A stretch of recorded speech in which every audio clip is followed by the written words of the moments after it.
Assalamu alaikum. This is MD Nuruddin Islam and welcome back to another brand new video. একটা সময় ওপ্পোর কথা শোনা মাত্রই আমাদের কাছে মনে হতো লো বাজেটের কোনো একটি স্মার্টফোন লঞ্চ হতে যাচ্ছে।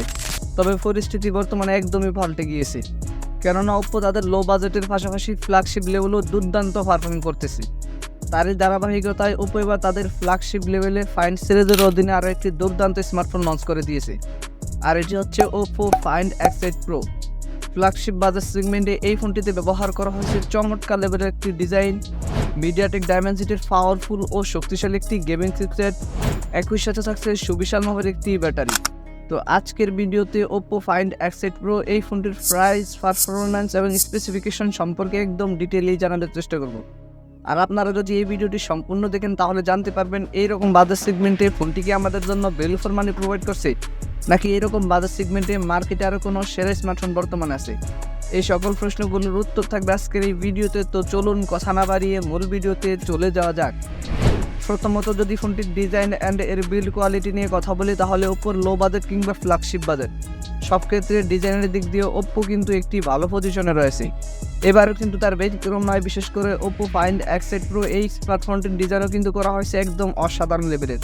ফোনটির পেছনে ব্যবহার করেছে গ্লাস অ্যান্ড প্লাস্টিক একটি সম্মিলিত ব্যাক প্যানেল, একই সাথে ফোনটির ফ্রেমে ব্যবহার করেছে অ্যালুমিনিয়াম। তাছাড়াও এই ফোনটির থিকনেস ব্যবহার করেছে 8.2 মিলিমিটার। আর যেহেতু এটি একটি প্রিমিয়াম লেভেলের স্মার্টফোন, সেহেতু ফোনটির ওয়েট কিছুটা বেশি হতে পারে, তাই এই ফোনটির ওয়েট ব্যবহার করেছে 215 গ্রাম, যেটা কিন্তু এরকম বাজেট সেগমেন্টে আমরা খুব সহজেই মেনে নিতে পারি।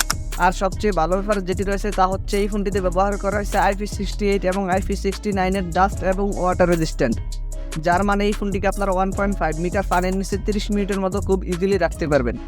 ফোনটির রিয়ার প্যানেল আসলে আপনারা একটি ক্যামেরা বাম্পারের মধ্যে পেয়ে যাচ্ছেন কোয়াড ক্যামেরা সেটআপ, আর ফোনটির ফ্রন্ট প্যানেল আসলে ফুল ভিউ ডিসপ্লের মাঝখানে থাকছে একটি পাঁচ হুল কাট আউট ক্যামেরা সেটআপ। ফোনটিকে আপনারা ব্ল্যাক, হোয়াইট অ্যান্ড ব্লু এই তিনটি কালারেই পেয়ে যাবেন। তো ফোনটির ডিজাইন নিয়ে বলতে গেলে বাজেট সেগমেন্টে এই ফোনটির ডিজাইন আমার কাছে যথেষ্ট ইমপ্রেসিভ মনে হয়েছে। আপনাদের কাছে এই ফোনটির ডিজাইন কেমন লেগেছে কমেন্ট করে অবশ্যই জানাবেন। দেন সেকেন্ডারি ফোনটির ডিসপ্লে নিয়ে কথা বলতে গেলে এই ফোনটিতে ব্যবহার করেছে 6.78 ইঞ্চির একটি অ্যামোলেড প্যানেলের ডিসপ্লে, যে ডিসপ্লেটিতে থাকছে ফুল HD প্লাস রেজুলেশন। ফোনটির এই ডিসপ্লেটিতে ফুল HD প্লাস রেজুলেশন ব্যবহার করায় ফোনটির ডিসপ্লে দিয়ে যখন আপনারা কোনো ধরনের কন্টেন্ট ওয়াচিং করবেন, সে সময় এই ফোনটির ডিসপ্লে থেকে কোনো ধরনের রেজুলেশনের ঘাটতি ফেস করতে হবে না। আর এই ডিসপ্লেটিতে ব্যবহার করেছে 4500 নিটসের পিক ব্রাইটনেস, যেটি কিনা এরকম বাজার সেগমেন্টে একদম টপ নচ লেভেলের পিক ব্রাইটনেস। তবে সবচেয়ে দুঃখের বিষয় যেটি রয়েছে তা হচ্ছে এই ফোনটিতে ব্যবহার করছে 120 হার্জ হায়ার রিফ্রেশ রেট। বর্তমানে দাঁড়িয়ে আমরা এইরকম বাজার সেগমেন্টের একটি স্মার্টফোন থেকে খুব সহজে 144 হার্জের মতো হায়ার রিফ্রেশ রেটটি আশা করতে পারি। তাছাড়াও প্রোটেকশনের জন্য এই ডিসপ্লেটিতে ব্যবহার করা হয়েছে কর্নিং গরিল্লা গ্লাস ভিক্টাস 2। তো ফোনটির ডিসপ্লে নিয়ে আমার আর কোনো কথা বলার নেই। আপনাদের যদি ফোনটির ডিসপ্লে নিয়ে কোনো কথা বলার অথবা জানার থাকে তাহলে কমেন্ট বক্সে লিখতে পারেন। থার্ডলি ফোনটির ক্যামেরা সেকশন নিয়ে কথা বলতে গেলে আমি কিন্তু ভিডিওর শুরুতেই বলে দিয়েছি এই ফোনটির রিয়ার প্যানেলে ব্যবহার করেছে কোয়াড ক্যামেরা সেটআপ, যার মেইন সেন্সরটি 50 মেগাপিক্সেলের।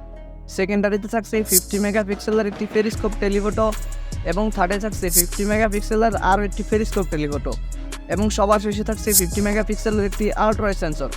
ফোনটির রিয়ার ক্যামেরা দিয়ে আপনারা সর্বোচ্চ ভিডিও শুট করতে পারছেন 4K 60 FPS রেজুলেশনে।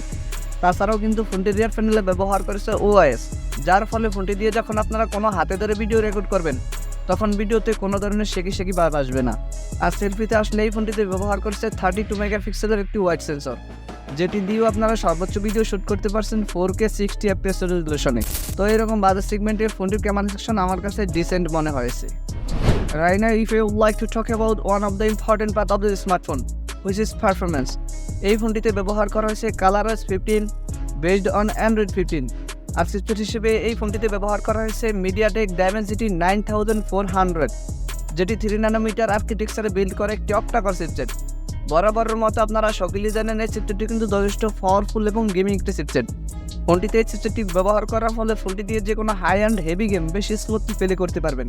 এই ফোনটিকে আপনারা 12256, 12512, 16512 এবং 16 TB এই 4টি ইন্টারনাল স্টোরেজে পেয়ে যাচ্ছেন। তবে ফোনটিতে আপনারা কেবল 2টি সিম কার্ড ব্যবহার করতে পারছেন, কিন্তু আলাদা কোনো মাইক্রো SD স্লট ব্যবহার করতে পারছেন না। তাছাড়াও স্টোরেজ টাইপ হিসেবে এই ফোনটিতে ব্যবহার করা হয়েছে UFS 4.0। ফোনটিতে এত ভালো মানের স্টোরেজ টাইপ ব্যবহার করার ফলে আমার মনে হয় না ফোনটিতে আলাদা কোনো মাইক্রো SD স্লটের অপশন একদমই প্রয়োজন হবে।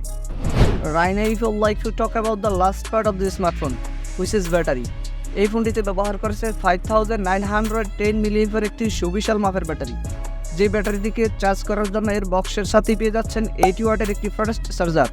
তাছাড়াও এই ফোনটি কিন্তু সাপোর্ট করবে 50 ওয়াটের মতো একটি ওয়্যারলেস চার্জার, যেটি কিনা এরকম বাজার সেগমেন্টের একদম টপ লেভেলের ব্যাটারি এবং চার্জার কম্বিনেশন। তাছাড়াও সিকিউরিটি হিসেবে এই ফোনটিতে থাকছে আন্ডার ডিসপ্লে ফিঙ্গারপ্রিন্ট, আর ফিচার হিসেবে ফোনটিতে NFC, ব্লুটুথ, ওয়াইফাই সহকারে প্রায় সকল ধরনের ফিচারই পেয়ে যাচ্ছেন। ফোনটির প্রাইস নিয়ে কথা বলতে গেলে ইন্ডিয়ার মার্কেটে এই ফোনটির প্রাইস প্রায় 80,000 রুপির মতো হতে পারে, আর বাংলাদেশি মার্কেটে ফোনটি লঞ্চ হলে তখন এই ফোনটির প্রাইস প্রায় 90 থেকে 95,000 টাকার মতো হতে পারে। তো এইরকম বাজার সেগমেন্টে আপনি যদি এমন একটি স্মার্টফোন কিনতে চান, যে স্মার্টফোনটি থেকে মোটামুটি ভালো মানের একটি পারফরমেন্স, অসাম লেভেলের একটি ব্যাটারি ব্যাকআপ, একই সাথে ভালো মানের একটি ডিজাইনের স্মার্টফোন কিনতে চান, বিশেষ করে আপনি যদি ওপ্পোর স্মার্টফোন কিনতে চান, তাহলে আপনারা এই ফোনটির জন্য ওয়েট করতে পারেন। আর যদি আপনারা এইরকম বাজার সেগমেন্টে ভালো মানের কোনো ক্যামেরা সেন্ট্রিক স্মার্টফোন, একই সাথে এর চেয়েও ভালো মানের কোনো পারফরমেন্স সেন্ট্রিক স্মার্টফোন কিনতে চান, তাহলে আপনাদের জন্য আদার্স ফোন থাকতে পারে। সো এই ছিল আমাদের আজকের ভিডিও। আশা করি আপনাদেরকে OPPO Find X8 Pro এই স্মার্টফোনটি সম্পর্কে মোটামুটি একটি ভালো ধারণা দিতে পেরেছি। যদি এই ভিডিওটি থেকে আপনাদেরকে একটু উপকৃত করতে পারি, তাহলে ভিডিওটিতে একটি লাইক দিয়ে দেবেন, কমেন্ট করে জানাবেন কেমন লাগলো। আপনার ফ্রেন্ডদের সাথে শেয়ার করতে একদমই ভুলবেন না, আর আমার চ্যানেলটা সাবস্ক্রাইব মাস্ট। দেখা হচ্ছে পরবর্তী ভিডিওতে। Children take care. আসসালামু আলাইকুম।